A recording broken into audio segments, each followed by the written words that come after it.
नमस्कार साथियों। आज अपना जो टॉपिक है प्रतिचक्रवात, एंटी साइक्लोन। पिछली क्लास में जो अपनी बातें हुई थी जिसमें चक्रवात, चक्रवात के प्रकार, उष्णकटिबंधीय व शीतोष्णकटिबंधीय चक्रवातों में तुलनात्मक अध्ययन, इसके बारे में अपनी चर्चा हुई थी।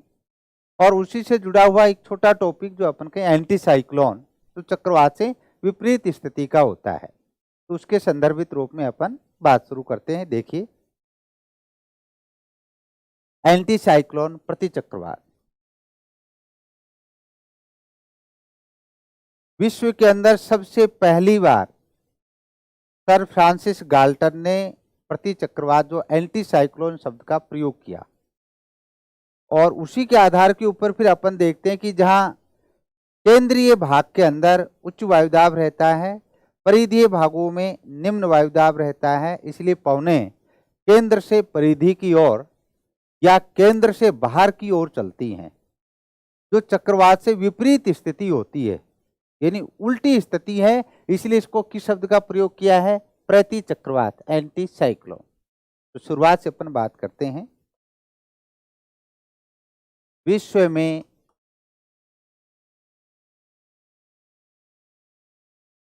सर्वप्रथम anti cyclone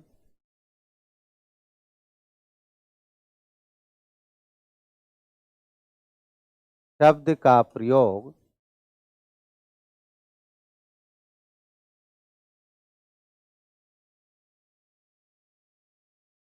sir Francis Galton ने किया।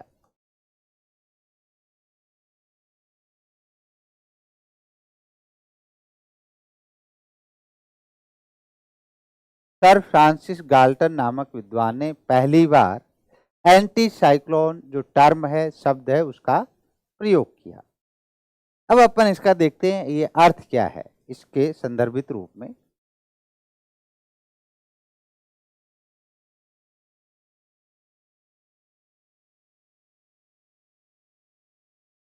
प्रतिचक्रवात में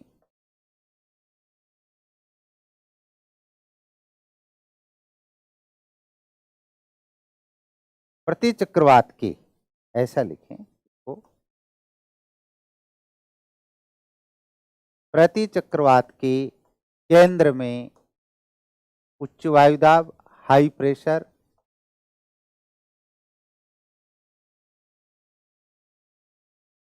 व परिधीय क्षेत्र में, परिधीय क्षेत्र जिसको अपन बाहरी क्षेत्र कहते हैं, बाहरी क्षेत्र या परिधीय क्षेत्र, प्रतिचक्रवात के केंद्र में उच्च वायुदाब व परिधीय क्षेत्र में निम्न वायुदाब,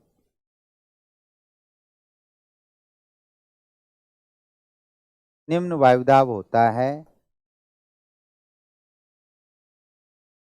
जिससे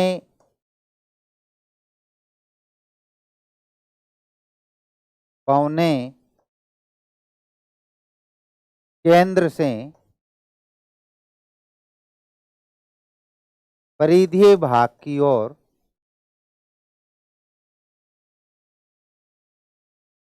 जिससे पवनें केंद्र से परिधीय भाग की ओर चलती हैं।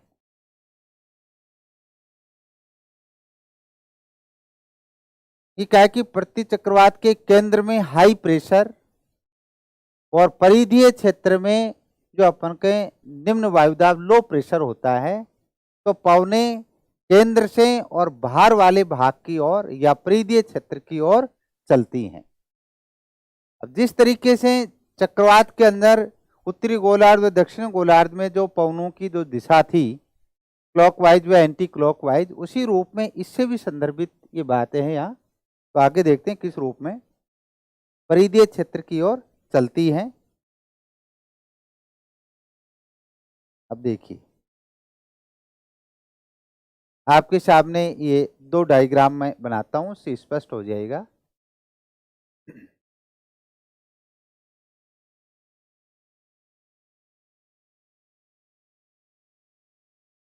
और ये आपके सामने मैंने केंद्र लिखा और केंद्र में आपके सामने लिख दिया हाई प्रेशर, उच्च वायु दाब, और यहां लिखा आपके सामने low pressure, low pressure, low pressure, निम्न वायु दाब परिधीय भाग में। और अब देखिए इसमें जब आपके सामने केंद्र में उच्च वायुदाब है, परिधीय भाग में निम्न वायुदाब है, तो पवनें केंद्र से परिधि की तरफ चलती हैं। और देखिए किस रूप में चलती हैं।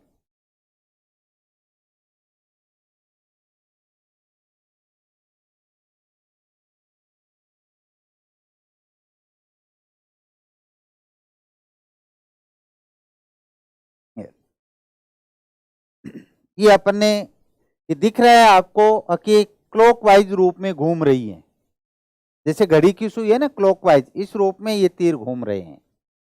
लेकिन अब यदि इसको आप चेक करना चाहें कि किस गोलार्ध की स्थिति है, पहली बात तो प्रति चक्रवात में केंद्र से और पवनें कहा जा रही हैं भार की ओर, ये अपन के परिधीय भाग की तरफ जा रही हैं।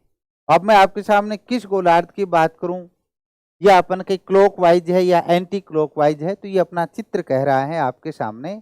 और इस चित्र में जो आपके सामने है, देखिए मैं आपके सामने ये आपके सामने मैंने कहा पवन यहां से ऐसे जानी थी, ये लो इस रूप में, और ये मेरी स्थिति इस तीर के अनुसार ही है। और फेरल का नियम ने कहा था कि उत्तरी गोलार्ध में दाईं तरफ और दक्षिणी गोलार्ध में बाईं तरफ मुड़ जाती हैं। तो अब यदि आप इस तीर को देखें तो यहां से धीरे धीरे किस तरफ मुड़ता गया, अपन कहें दाईं ओर मुड़ रहा है। इसका मतलब दाईं ओर पवनें कहाँ मुड़ती हैं, उत्तरी गोलार्ध में। तो इसका मतलब ये प्रति चक्रवात की जो दशा है ये किस गोलार्ध की है, नॉर्थ हेमिस्फेयर की, उत्तरी गोलार्ध की। और पवन ऐसे नहीं चलती है, इसका मतलब उत्तरी गोलार्ध है ये। और ये मैंने आपके सामने लिख दिया यहाँ उत्तरी गोलार्ध। उत्तरी गोलार्ध में प्रति चक्रवात का ये पवन की दिशाओं का एक डायग्राम है। और किस रूप में चल रहा है, घड़ी की सुई के अनुसार ही आप देखें तो तीर घूमते हुए आ रहे हैं, इसका मतलब क्लॉकवाइज है। उत्तरी गोलार्ध में किस रूप में है, पवनों की दिशा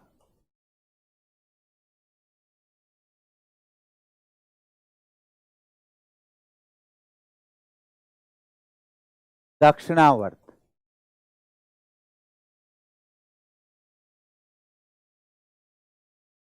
या इसी कोई दूसरे टर्म का जो अपन प्रयोग करते हैं जिसको अपन कहते हैं क्लॉकवाइज,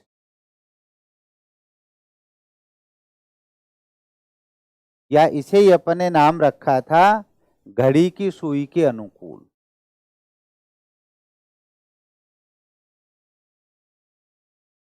सुई के अनुकूल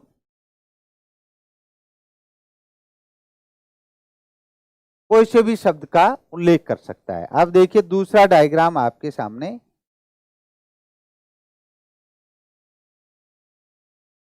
और ये आपके सामने अपन ने ये केंद्र बनाया और इसको लिखा हाई प्रेशर और इन भागों को कहा लो प्रेशर। परिधीय भागों में निम्न वायुदाब। और अब पवने आपके सामने देखिए, इसमें इससे उल्टे रूप में आपके सामने देखिए एंटी क्लॉकवाइज रूप।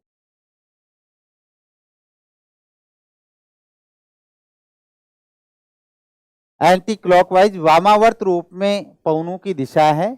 और ये भी आपको पता है कि इससे संदर्भित भी मैं आपके सामने फिर इसका डायग्राम बनाऊं।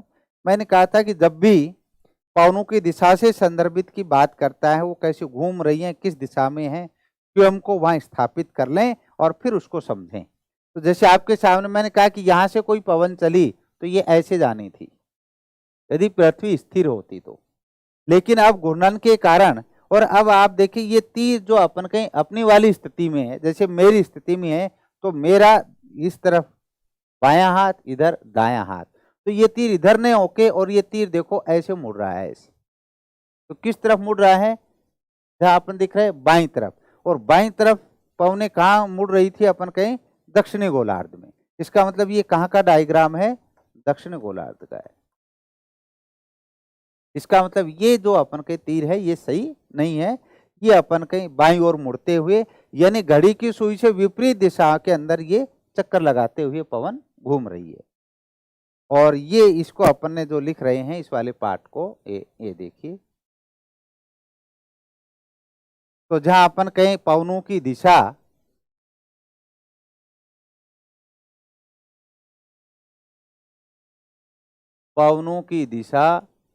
कैसी होगी, वामावर्त। दूसरे शब्द के रूप में अपन इसको उल्लेख क्या कर सकते हैं, एंटी क्लॉकवाइज।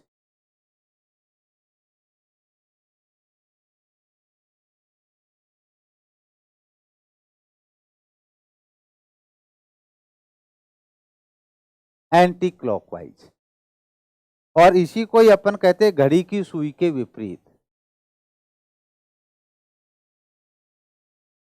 घड़ी की सुई के विपरीत, विपरीत दिशा के अंदर घूम रही है। और इसी की अपन ने जो बात की थी, आपको ध्यान आए तो, चक्रवात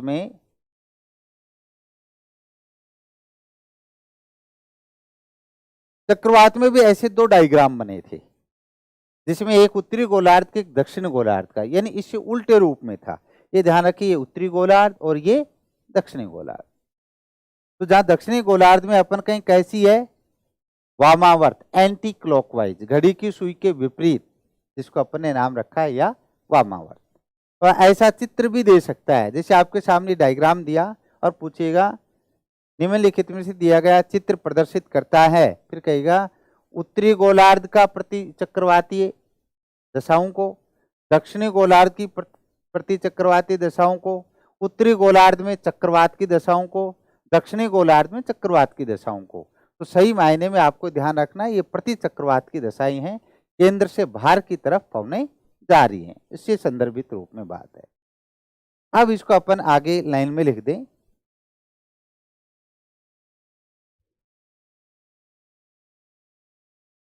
प्रति चक्रवात में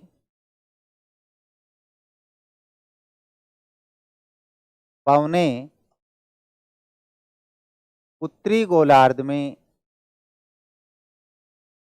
नॉर्थ हेमिस्फेयर, उत्तरी गोलार्ध में, उत्तरी गोलार्ध की जब जैसे अपने बात की तो कैसी है, दक्षिणावर्त। उत्तरी गोलार्ध में दक्षिणावर्त, या इसे ही अपने नाम रखा था क्लॉकवाइज, और या इसे ही नाम रखा घड़ी की सुई के अनुकूल।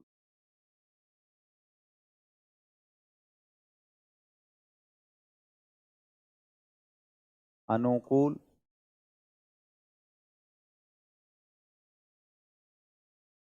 तथा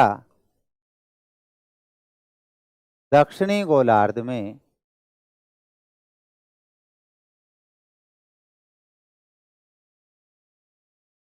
दक्षिणी गोलार्ध में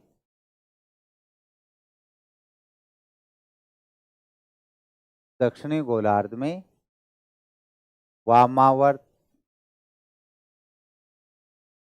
या एंटी क्लॉकवाइज,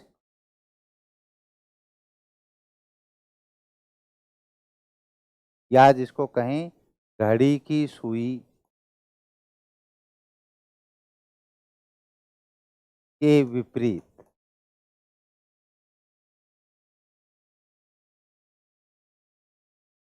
तो किन शब्दों में अपन ने इसको प्रयोग किया है, प्रति चक्रवात में पवने उत्तरी गोलार्ध में दक्षिणावर्त या घड़ी की सुई के अनुकूल या क्लॉकवाइज, तथा दक्षिणी गोलार्ध में वामावर्त, एंटी क्लॉकवाइज, घड़ी की सुई के विपरीत, विपरीत रूप में होती हैं।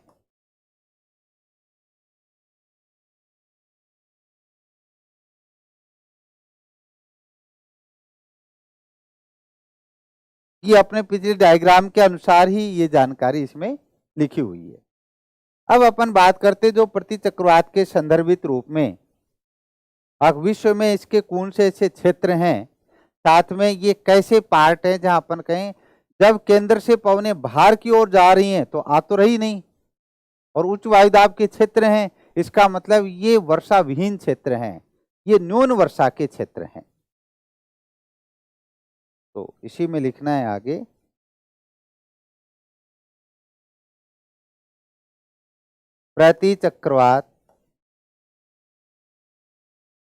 प्रतिचक्रवात क्षेत्र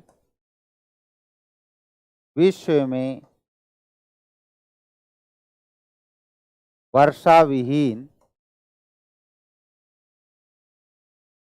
व न्यून वर्षा के क्षेत्र हैं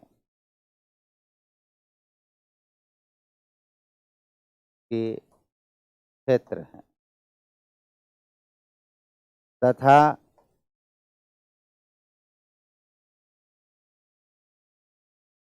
वर्ष के अधिकांश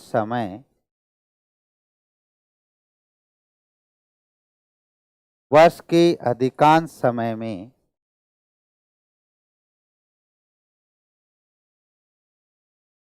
आसमान साफ रहता है। साफ रहता है का मतलब बादल रहित रहता है, बादल नहीं होते, आसमान साफ रहता है, और आसमान साफ है तो वर्षा नहीं होती है। इसलिए अपन ने कहा या तो वर्षा विहीन क्षेत्र है या फिर अपन कहें न्यून वर्षा का क्षेत्र है, कम वर्षा का क्षेत्र है। अब अपन बात करते हैं विश्व में इसके क्षेत्र कौन से हैं। विश्व में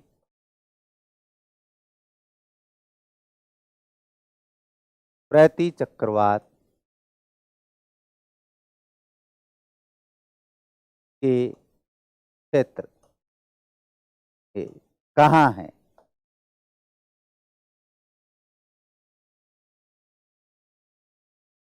एक नंबर पे उपोष्ण कटिबंधीय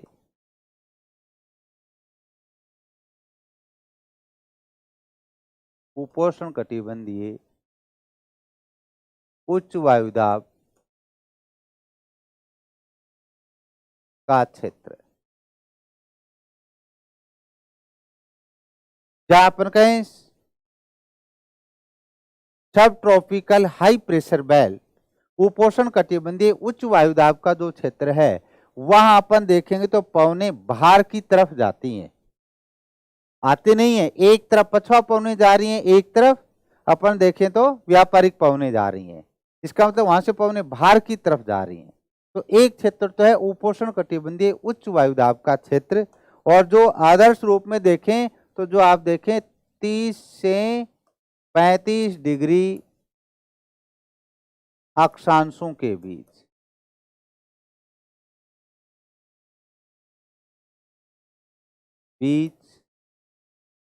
दोनों गोलार्ध।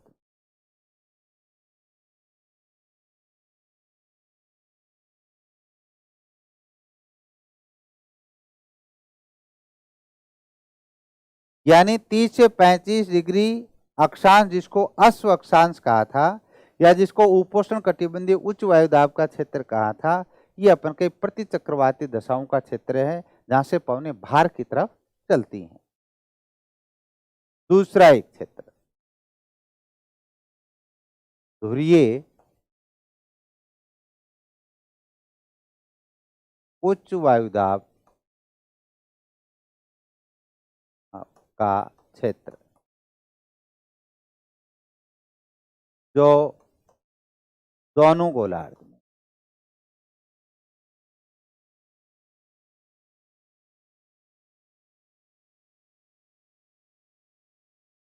उत्तरी गोलार्ध में भी है और दक्षिणी गोलार्ध में भी है। उत्तरी ध्रुव के पास भी ध्रुवीय उच्च वायुदाब पेटी है, दक्षिणी ध्रुव के पास भी ध्रुवीय उच्च वायुदाब पेटी है जहां से पवनें बाहर की तरफ जा रही है।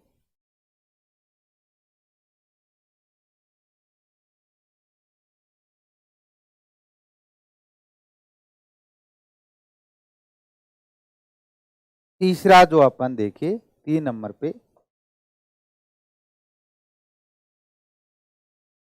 तीसरा जो अपन के इसका जो प्रकार है जिसको अवरोधी या ब्लॉकिंग प्रतिचक्रवात का क्षेत्र कहते हैं, अवरोधी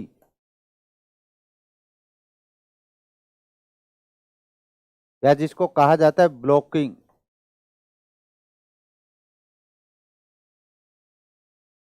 प्रतिचक्रवाती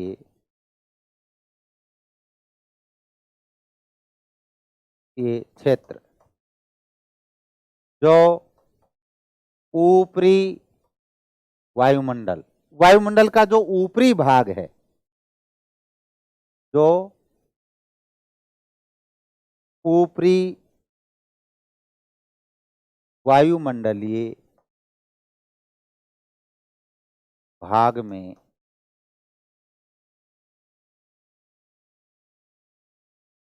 होता है। अवरोधी या ब्लॉकिंग जिसको अपन ने जो नाम दिया है,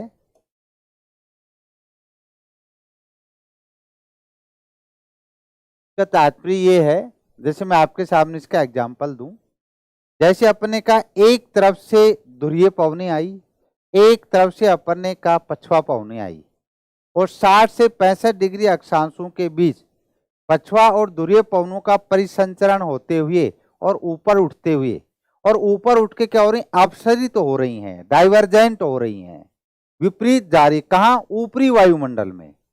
तो ऊपरी वायुमंडल में भी प्रतिचक्रवातीय दशाएं हैं, और उन दशाओं के लिए किस शब्द का प्रयोग किया है, अवरोधी या ब्लॉकिंग प्रतिचक्रवातीय क्षेत्र। ऐसे ही आपको ध्यान आए, उत्तरी गोलार्ध व दक्षिणी गोलार्ध की व्यापारिक पवनी आई, धरातल के पास विषुवत रेखा के पास गर्म होकर ऊपर उठी और फिर विपरीत दिशा के अंदर चली, और फिर उपोष्ण कटिबंधीय उच्च वायुदाब क्षेत्रों में आकर पवने वायु नीचे उतरती है। तो अपन के ऊपरी वायुमंडल में भी प्रतिचक्रवातीय दशाएं देखी जाती हैं। सही मायने में चक्रवात प्रतिचक्रवात में दोनों में यदि देखा जाए तो एक दूसरे से विपरीत स्थिति नजर आती है। जहां यदि आप देखिए धरातल के पास यदि अपन कहें चक्रवात की स्थिति है तो ऊपरी वायुमंडल में प्रतिचक्रवात की जैसी स्थिति मिलेगी, यानी बाहर की तरफ निकलेंगे, अपसरित होंगे। और धरातल के पास यदि प्रतिचक्रवात है तो ऊपरी वायुमंडल में अपन कहें चक्रवात की जैसी स्थिति बनती है।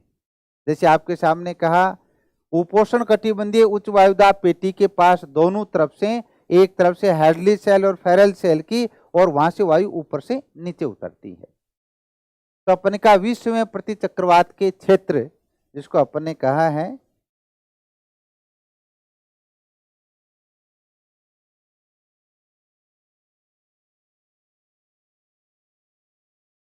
प्रतिचक्रवात के क्षेत्र, उपोष्ण कटिबंधीय उच्च वायुदाब 30 से 35 डिग्री जिसको अश्व अक्षांश भी कहते हैं, ध्रुवीय उच्च वायुदाब का क्षेत्र दोनों गोलार्ध में है, और ऊपरी वायुमंडल में भी प्रतिचक्रवात की जैसी दशाएं होती हैं जिसको अपने नाम रखा है ब्लॉकिंग प्रतिचक्रवातीय क्षेत्र।